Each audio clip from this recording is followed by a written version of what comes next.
So, the bourgeois and the proletariat, right? Those are the two big groups that communists like to talk about. Those are the two things that communists talk about all the time. Now, they don't use this word so much anymore.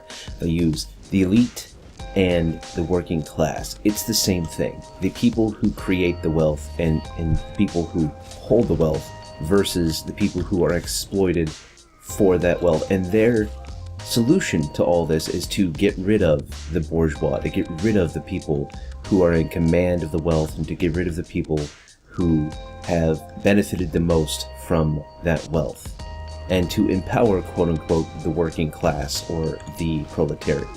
That is what they want to do. And the reason I think this is just completely insane is because they don't understand what capitalism really is. They don't understand what working capitalism is.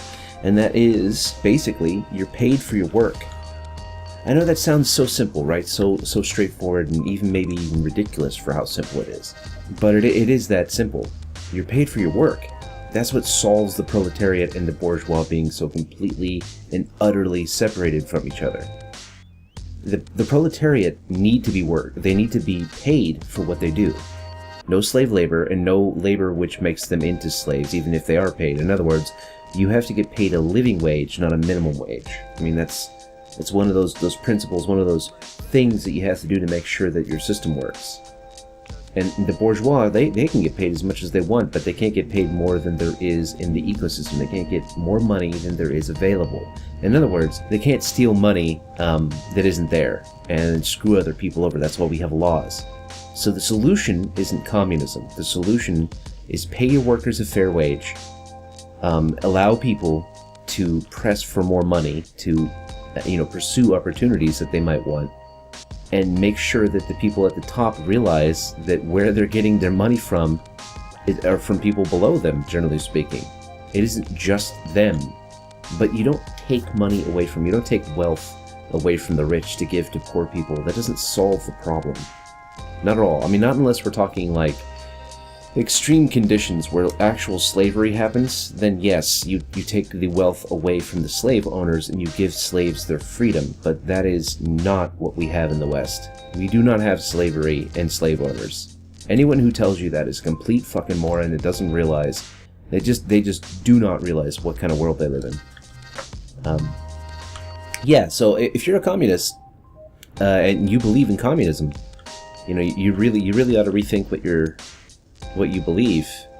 It doesn't work out. Here's what happens with communism. In order for communist nations to work, you have to have a strong central government. I know that doesn't seem like that would be the case, but you have to have a strong central government. Why? Because you are going to be taking wealth away from people. You're going to be taking property away from people that you, the government, thinks are just not worthy to have that wealth.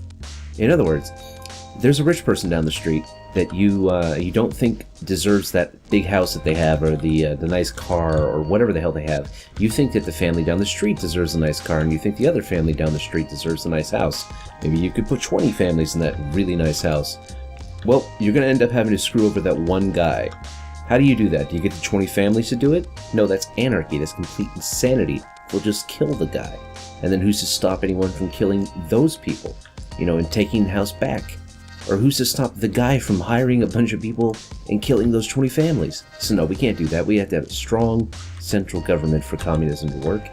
And so we get a strong central government. The problem is then you need a strong central government to also police all the thoughts, because any dissent, any thought crime at all will make the entire thing fall on its head. Because if one person figures out that it's free game to just take your neighbor's shit with no recourse whatsoever, the whole system falls apart. So we need a law enforcement branch of the government, a very strong one, and not just for upholding laws, but also for upholding thought. So you're going to need a thought crime division, and that means having a strong central government. And what do you have when you have a strong central government? Well, you also have a strong central governor, because it's not going to be a democratic thing. The people are not going to vote in their own masters, not when they know exactly what's going to happen. So it wouldn't be in their best interest to vote in somebody who's going to basically steal all their shit if they get too rich.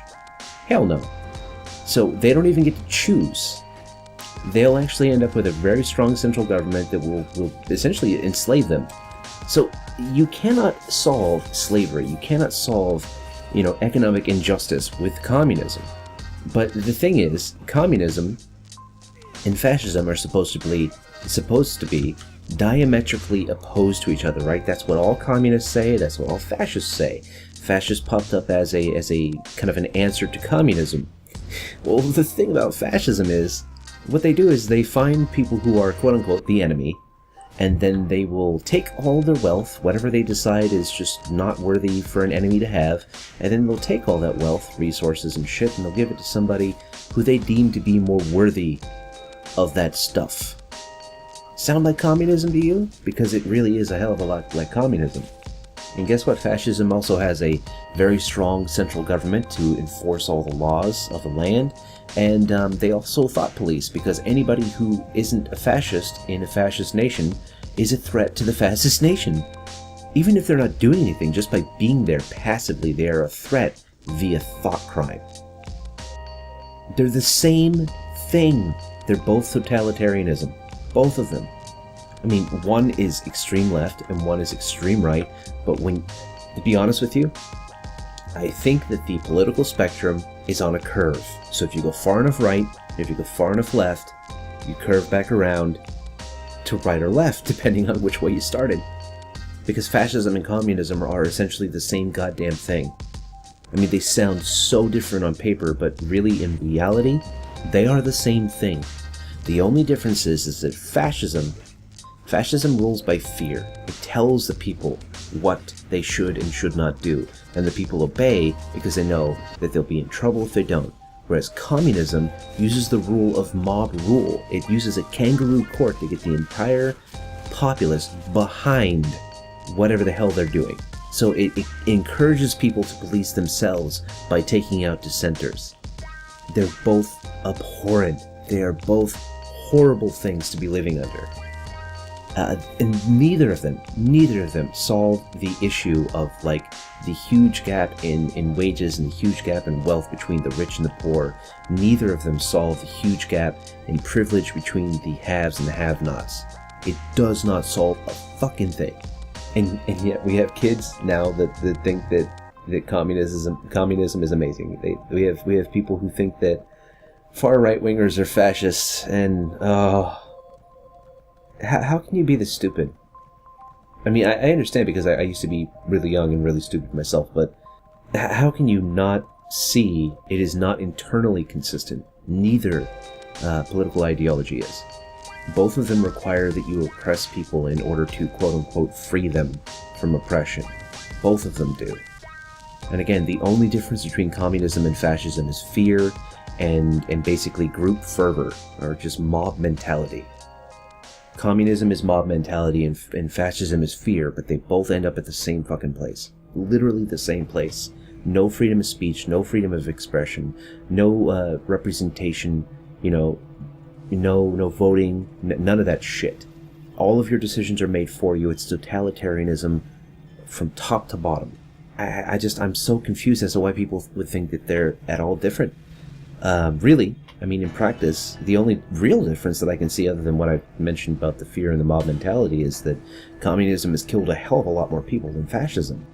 So yeah, I mean, I guess what I just wanted to say is just, if you think communism is a good thing, you really ought to think a little bit more clearly about what capitalism really is. I'm not talking about, corporations. Corporations are just people, by the way. So if you really think that corporations are, somehow some big evil entity, you have to really understand that they're people. You gotta pin down which people are fucking up. You can't just go, corporations are evil. No, corporations are just groups of people trying to work towards a goal. If that goal doesn't sit well with you, work against it. Same with governments, same with any group of people. If you don't like hierarchies, it's because you are not ruling one of your own. I mean, really. That's very likely to be the answer, so you should probably examine that. Capitalism is, in my mind, at least ours anyway, is pretty nice. You get paid because you worked. You get paid because you helped somebody one way or another.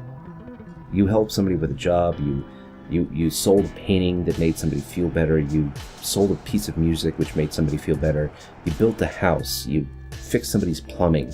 You help somebody with their IRA. Maybe you didn't help somebody. Maybe you did steal stuff. But that's why we have laws. Actual capitalism is, for the most part, generally based on people getting paid for their work.